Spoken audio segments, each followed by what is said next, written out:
As system administrators, we regularly face a variety of challenges.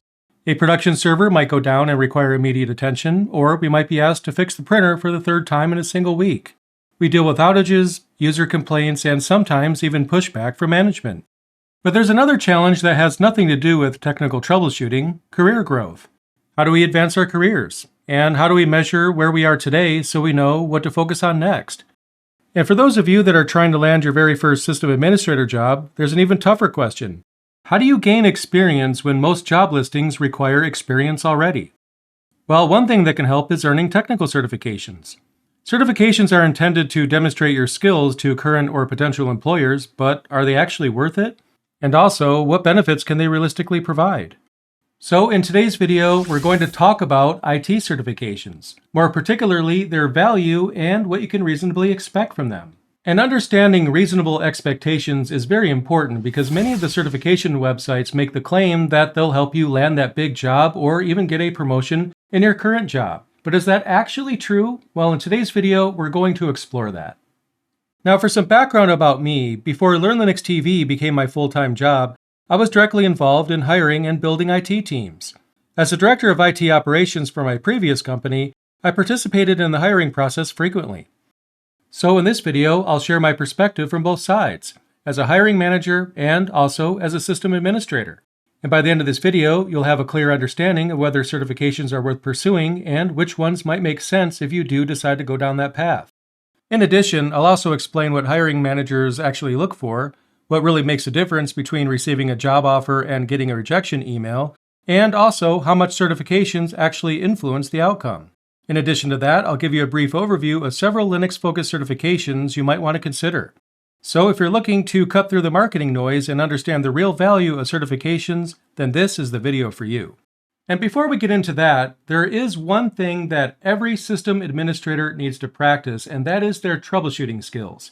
Troubleshooting is basically an art, and the more effective you are at troubleshooting, the better you'll be as a system administrator. And for that reason, I put together a really cool ebook that'll help you boost your troubleshooting skills. Inside the ebook, you'll find practical strategies, useful tips, and mindset shifts that can help you troubleshoot more effectively. It also includes several Linux life hacks that demonstrate how creative thinking can help you diagnose and solve problems faster. If that sounds helpful, then definitely check out my Linux Troubleshooting Strategies ebook, and you can access it by visiting the URL that's on the screen right now. So check out the ebook and boost your troubleshooting skills.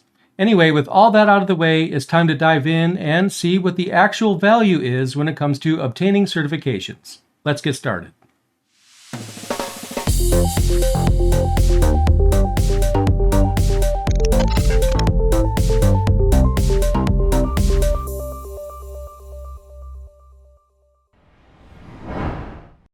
And we'll begin with one of the more common career questions that I'm asked on this channel. And that is, will obtaining certifications actually help you get a job? After all, if you're going to spend time and money earning certifications, it's only natural to wonder whether you'll see a return on that investment. And here's the honest answer. Certifications can absolutely help you get a job, but sometimes they might not have an impact at all. And the reason for that is simple. It just depends on the hiring manager. Think about it this way. As Linux users, we're all opinionated. We debate which distribution is best, which desktop environment is superior, and whether or not systemd is helpful or problematic. And hiring managers are just as opinionated. Every hiring manager has a different perspective and different priorities when evaluating candidates. In some cases, hiring managers will treat certifications as a requirement and might not even consider candidates who don't have them. On the other hand, others might believe that certifications only demonstrate that someone is good at passing exams, not that they have actual real experience. And because of that, the answer to the question, will certifications help me, is simply, it depends. Because of this variability, pursuing certifications solely to increase your chances of getting hired is not the best reason to do it. You never know in advance how much weight a particular employer places on certifications, and the same logic applies to college degrees as well. People often ask me whether or not earning a degree will help them get a job, and the answer is similar. Maybe, but maybe not. Some employers value degrees highly, while others care far more about practical experience. But since hiring managers all think differently, the real question becomes, should you pursue certifications at all?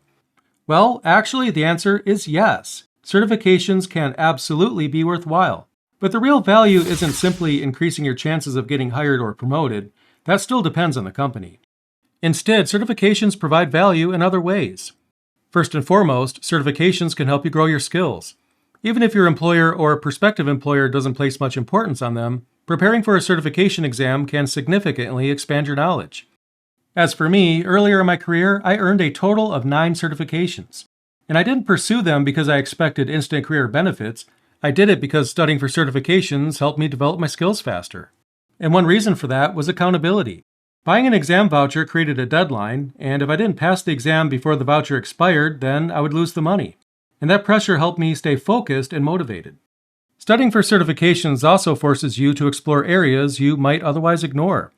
You'll learn commands that you may not have discovered on your own, explore concepts you hadn't considered before, and also gain a broader understanding when it comes to how systems work.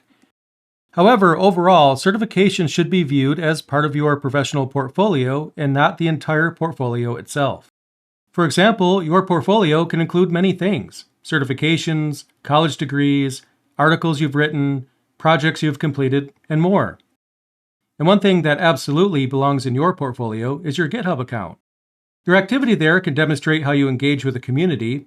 Maybe you've submitted pull requests, contributed documentation, or maybe you've created scripts that solve real problems. Your GitHub profile can show employers your passion for technology and how you collaborate with other people. And when you combine contributions like that with certifications, education, and other achievements, you become a stronger candidate overall. The key takeaway is that career growth isn't about one single achievement, it's about the combination of many different accomplishments. Certifications can be a valuable addition to your portfolio, but they shouldn't be your only focus.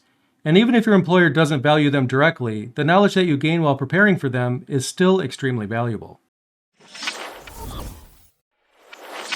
We'll get back to the video in just a moment, but I wanted to let you know about a few different ways in which you can help Learn Linux TV in its ongoing mission to make Linux more approachable for everyone.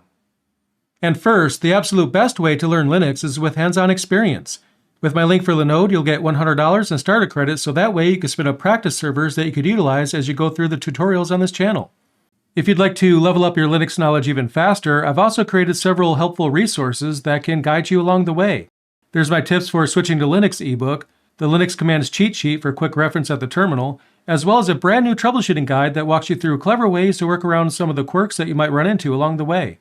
Also, if you're planning on getting certified, you can get 30% off Linux Foundation certifications using the code in the description. In addition, if you're responsible for your company's infrastructure or if you're running a home lab, I've also linked some tools below that I personally recommend.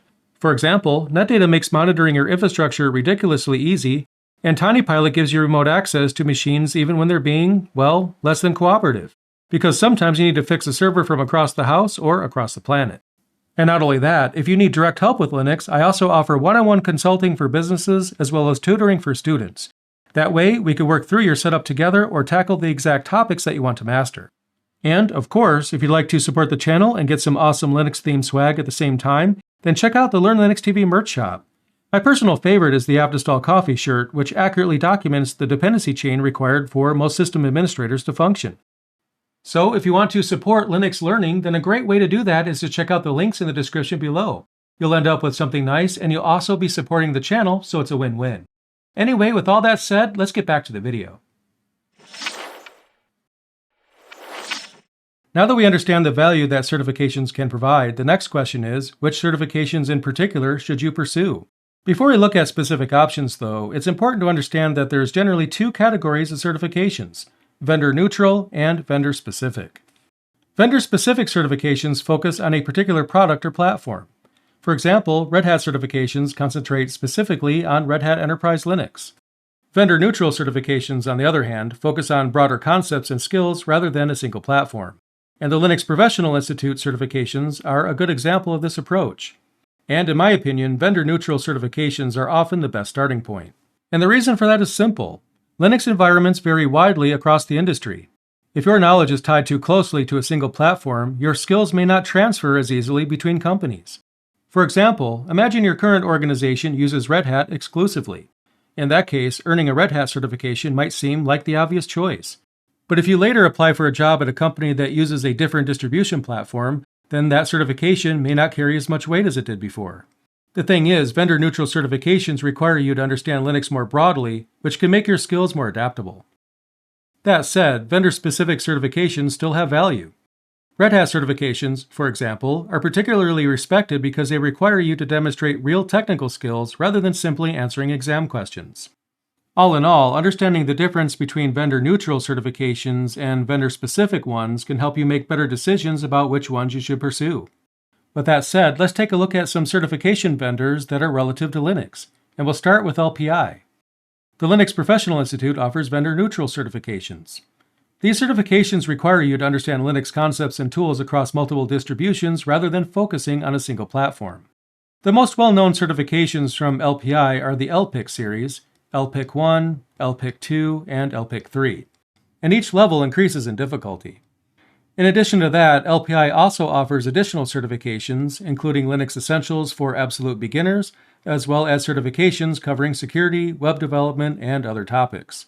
So if you're interested in vendor-neutral certifications, then LPI is a great place to start. Next up, CompTIA.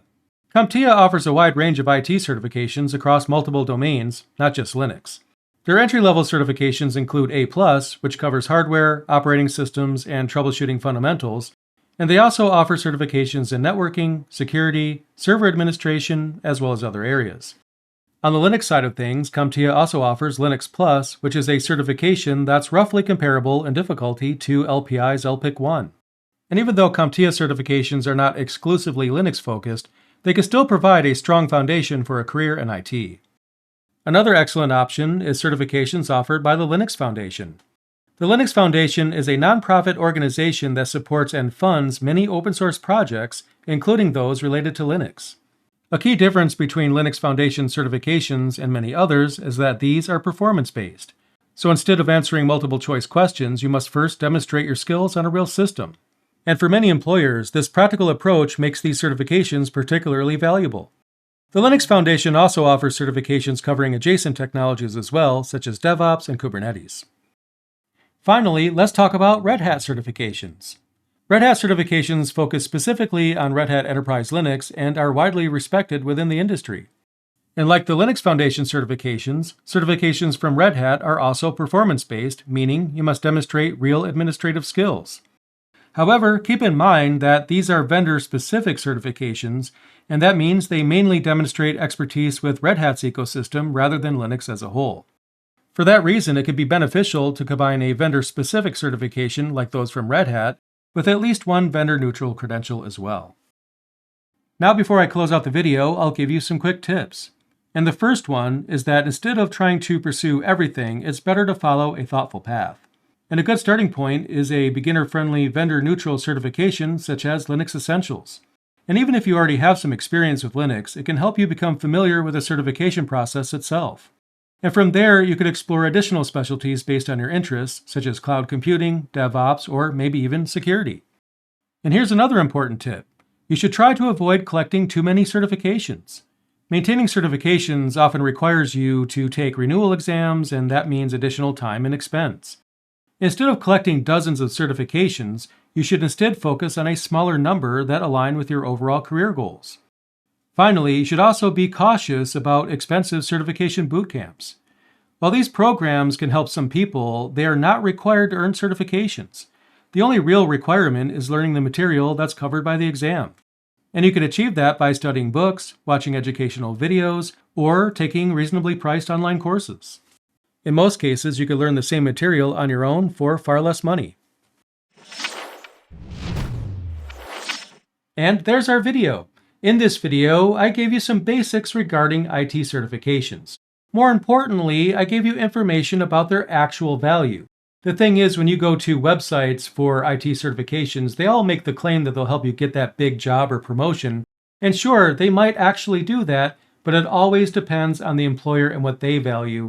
But when it comes to you, the most important thing is to learn, and certifications will help increase learning and also be an important part of your portfolio as well, so they do have a lot of value.